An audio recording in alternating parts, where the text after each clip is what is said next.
Hi, it's Joe Mandese here on day 5, the final day of our coverage live from Cannes, France at the Advertising Festival of Creativity, also known as the Cannes Lions.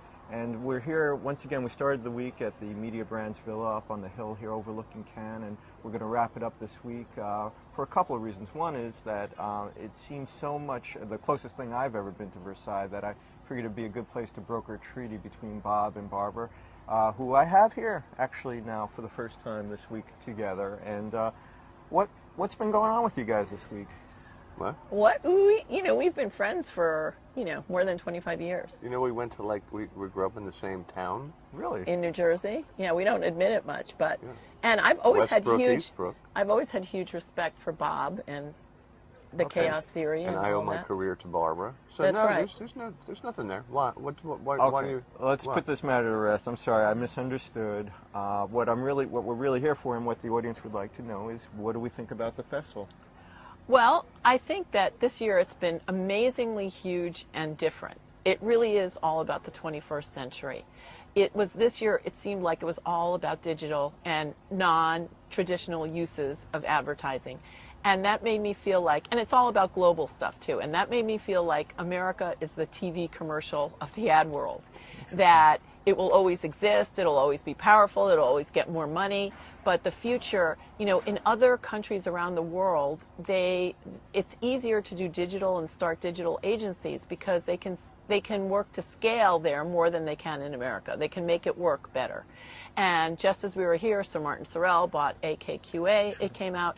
And so that is the future of, integrating everything, and we saw it clearly here. Yeah, it just as the American century seems to be giving way to globalism and other power blocks and China alone.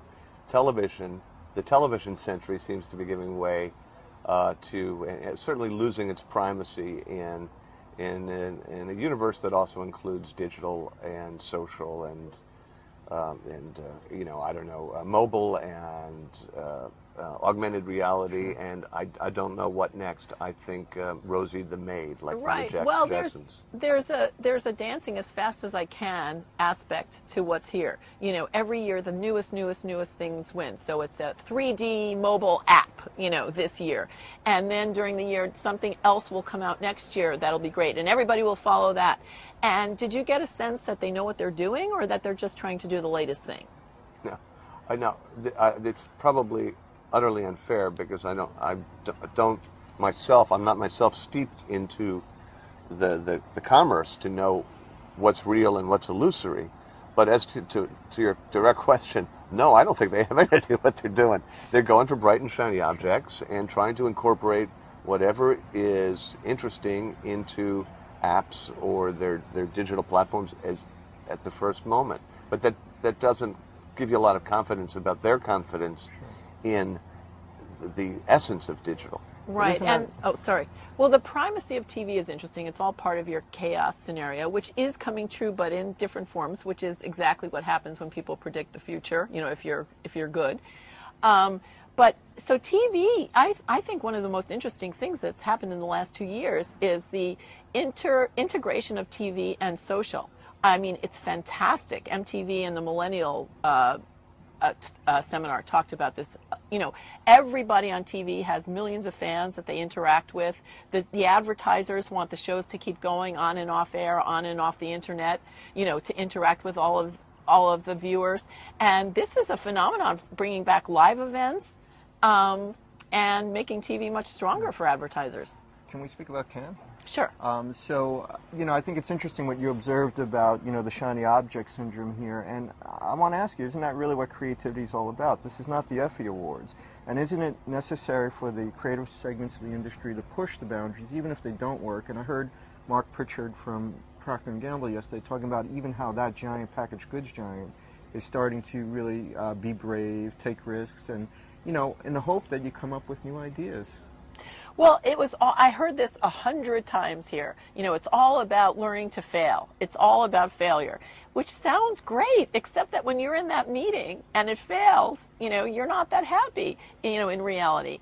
But yes, P&G started coming here 10 years ago. Everybody laughed at them, and now their game is huge. The same thing with Unilever. The same thing, so many major advertisers bring 30 and 40 people here now, and they're all doing better work as a result. That's true. However, what they don't do is put their brand management systems where their mouth is. There's a lot of rhetoric here, and they all say exactly the right things about being forward-looking and embracing the new and adapting to the new reality. But their managers are still compensated based on almost trivial upticks in market share, right? I mean, they are not incentivized. Most of these major packaged goods companies, they're not incentivized through the rest of the system to really adopt this stuff. So it becomes kind of like the World's Fair. This is more like the World's Fair. We're in whatever future land. That's a very good analogy, because it really did seem like the land of the future. In hearing a lot about this. But the thing that strikes me is how quickly other agencies adapt to what's winning. The next year they have the same thing. Yeah. Well, the big trend I detected... I'm sorry, by the way, the abundant alcohol pavilion was my favorite. Yeah, it was a good one. And that was the Coca-Cola flavored. And that's never old school here. I mean, that's still part of it. But, the idea that it's so much more global, I met, there are 40 Nigerians and, countries that never came before, that, never really thought about entering award shows. They're very expensive. And again, it's about the shiny objects and the power. And it's interesting that everybody has to position themselves, even if it's a false front. Just to follow up on the Brave New World aspect of this, I think that my observation is that this industry is having a hard time defining what certain things are. And I think a good example was this year's Cyber Grand Prix winner, which was RGA for Nike, right? Which really wasn't a cyber campaign in traditional sense that it was online advertising or mobile or things like that. It was really about designing an experience for the users with Nike's Fuel product. So it literally was a product design experience. Yes. And I'm surprised there isn't even a category for that at Cannes now, because a lot of what the agencies are trying to transform themselves into are these experience design agencies. Product developers. Yeah. Well, product design you'd think would be part of the design category, but I guess it's not. So next year I'm sure they will have product design. Yeah. But the fuel ban is a huge idea, and to your point, it brings up one of the problems at Cannes, which is all of these things have, are interrelational, so that you can win across 6 categories, which doesn't seem fair. Like last year, the Man Your Man Could Smell Like, won in like 5 categories, and then it becomes ridiculous. And then, of course, they have creative effectiveness, speaking to your point about the Effies, but no one understands what it is still. You had to have won the previous year. No one knew how to enter it. So how do you judge that effectively? When you try to start segregating technology-based solutions by cyber this or by whatever, it's kind of like diagnosing depression, bipolar, OCD. It's a spectrum, right? Sure. And Right. it's a little Everyone's this and a on the little that. spectrum, yeah. And in fact, the diagnoses change every 5 years based on the latest calculus about what symptoms amount to what diagnosis, right? And it's kind of the same in naming these awards. And it's the same thing in drug developers, going after these newly diagnosed diseases with medicine that worked for other things. Yeah, exactly. So I get the impression there's been some controversy over those categories and naming conventions. Something else that I wasn't aware of is the amount of controversy surrounding the actual voting. And I guess this is traditional at Cannes, but I heard a lot of discontent and grousing about block voting and the fact that a lot of the judges didn't have enough time to even evaluate good campaigns to get them into the short list. So apparently people aren't always happy with the outcomes of these awards. Well, what's interesting now is that it was all based on television and films that ran before films. That's how it was started, Cannes was started. And it's very easy to watch a television commercial and say, and Bob and I know that, it's much harder to establish from these videos, these entry videos that take months to do, to explain the case study and to explain what happened, how good the thing itself is, because it's all about the video. They take much longer to watch. They're much more complex. It's much more boring and, hard work to sit through 100 of them a day than 100 TV commercials. And by the way, it's not 100, it's now a gillion. Right. Exactly. There are a gillion entries that they have to sort through. Right. So they really have to change the judging process. I think they need to start earlier, or they need to give the judges, a couple of weeks ahead of time, because it's just not like watching a TV commercial. And the other aspect is, some agencies are great at doing these entry videos and some aren't. And you got to look at them all. And in the old days, there were always voting blocks and there were always scandals. I won't even go into which voting blocks existed, but there's always a scandal about voting and juries here. 'Twas ever thus. So was there any campaign, award-winning campaign that really struck you from the whole week of awards presentations, something that really stood out in your mind as being something that the public should know about and highlight? Well, there was an aspect of the festival that I think the public should most know about, but it wasn't actually a campaign. It was President Clinton's address. Omnicom, through Grupo ABC, I guess, brought him in at God knows what expense. Well, the Grupo ABC president is one of his contributors, I guess. Yeah. Right. So Yeah. I don't know. We don't know if he was returning a favor for all of his charitable work for Clinton's causes, or whether the 200,000 check got written as well. Right. But in any case, it's no small feat to get Clinton here, and he was quite impassioned. It was kind of a weird deja vu moment, because I basically thought Clinton was out of our lives.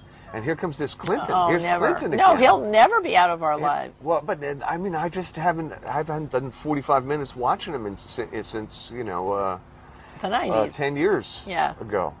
And it's the same guy with the same unbelievable grasp of granular detail about not only policy issues and economics, global politics, but also particle physics, biology, and a whole host of other issues that he addressed. And he was it was full-on Clinton. And I took a few political pot shots at the Tea Party, but for the most part it was an apolitical speech designed to recruit the advertising industry to use its creativity, its ingenuity, its ability to come up with big ideas, to sell the big idea of doing well by doing good. And, I don't think there were any tears shed in the audience, but he had everybody's attention. They didn't even notice when he mispronounced chimera. How did he pronounce it? He said chimera. Oh, wow. He once He's said chameleon. That's funny. He's got a CH thing. Yeah. Yeah, well, not as bad as George Well, W. I have to say that Joe and I had to miss it, but not that I'm upset about it or anything, but but I asked a European woman afterwards, did you see Clinton? I just want to make something clear. The woman is pissed about it. Yeah. Yeah, okay. But I asked a European woman afterwards, did you see Clinton? And she said, yeah, I walked out when the question started. I said, how was it? She said, oh, so boring. So long and boring. And it was global warming this and something else that. Wow. Yeah. Really? Yeah. And every American I know was, incredibly honored to be there and thrilled, to be in the audience and thought he was terrific. Well, it It's seems mesmerizing. But he wasn't Elvis quite. He was a little low key, I heard. Well, he's getting old, too. You Yeah.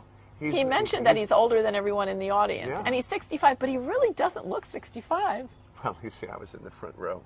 He Yeah. looks 65. Right. Yeah, he's getting a little kind of weathered, weathered looking. And he's thin. Since his heart attack, Yeah. he got a lot thinner, so he looks much less robust. Right, he's sort of transparent. Yeah. He's so light.